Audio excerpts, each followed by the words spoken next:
வணக்கம் நண்பர்களே! இன்னைக்கு நம்ம காதல், காதல், காதல் தொடருடைய கணிப்பு தாங்க பார்க்க போறோம். இந்த தொடர்ல மெயின் ரோல்ல இருக்கிறவங்க பார்த்தீங்க அப்படின்னா கரிகாலன்.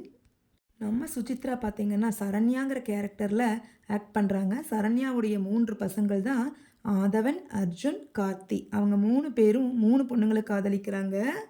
இந்த 3 காதல் ட்ராக்குமே தொடர்ந்து போகுதா? இல்ல வேற தண்டவாளத்துல மாறப்போகுதா? அப்படிங்கிறதாங்க என்டையர் ஸ்டோரியுமே.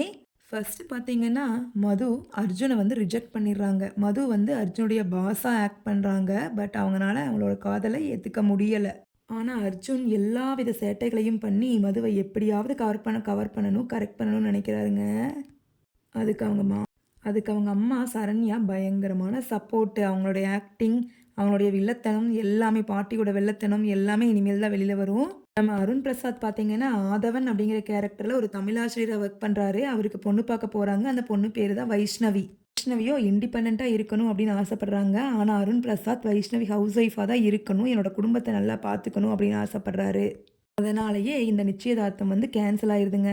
ஆனா, ஆதவனுக்கு பார்த்தீங்கன்னா, இனி அடுத்த பொண்ணு யார் வரப்போறாங்க? அவருடைய லைஃப்ல அவங்க குடும்பத்த வந்து நல்லா பார்த்துக்கிற பொண்ணா அமைவாங்களா? அப்படிங்கிறதாங்க மெயின் கதைக்களமா இருக்குது. ஆனா, இந்த 3 ட்ராக்கும் ஒட்டுக்கா போகுமா? தடம் மாற போகுதா? பொறுத்திருந்து பார்க்கலாம். அப்புறம் மறக்காம நம்ம சேனல சப்ஸ்கிரைப் பண்ணுங்க, லைக் பண்ணுங்க, ஷேர் பண்ணுங்க.